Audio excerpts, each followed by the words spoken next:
کشمیر کی مٹی ہمیں عزیز ہے، یہاں کا ذرہ ذرہ ہمارے لیے دیوتا ہے، کہکشاؤں سے کہیں زیادہ روشن ہے، مہتاب کی کرنوں سے کہیں زیادہ درخشندہ ہے۔ اس وطن کی در و دیوار سے ہمیں پیار ہے، اس کی حفاظت ہمارا ایمان اور اس کے لیے قربان ہونا ہمارے لیے شہادت ہے۔ دوستو، خطہ کشمیر جنت نظیر کے مصائب اور ان کی مرثیہ خوانی کا آغاز 1819 میں ہوا۔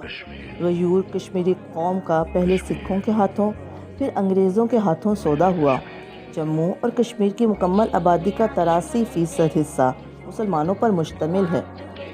تمام دریاؤں کا رخ پاکستان کی طرف اور جغرافیائی، مذہبی، معاشرتی حالات بھی پاکستان کے ساتھ ملتے ہیں۔ بھارت سرکار نے مہاراجہ ہری سنگھ کے ساتھ مل کر سازش کی اور فریب اور مکاری کا مظاہرہ کرتے ہوئے جموں اور کشمیر پہ غاصبانہ قبضہ کر لیا۔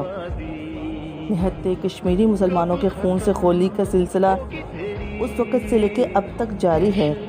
جموں میں آبادی کے تناسب کو بدلنے کے لیے لاکھوں مسلمانوں کو بے دردی سے شہید کر کے ظلم اور تشدد کی ایک نئی تاریخ رقم کی گئی۔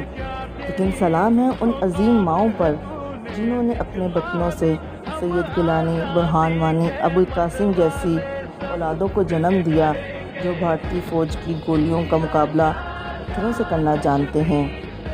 اقوام متحدہ نے 28 قراردادیں منظور کی جن میں کشمیریوں کو ان کے مستقبل کا خود فیصلہ کرنے کا اختیار دے رکھا ہے۔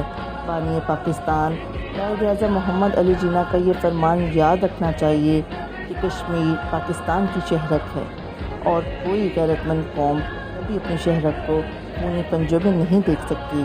پاکستان کا نقشہ تب مکمل ہوگا جب ہمارے 2 کروڑ مظلوم محکوم کشمیری بھارتی تسلط سے آزاد ہوں گے، اور پاکستان کا ادھورا نقشہ مکمل ہوگا جب کشمیر بنے گا پاکستان۔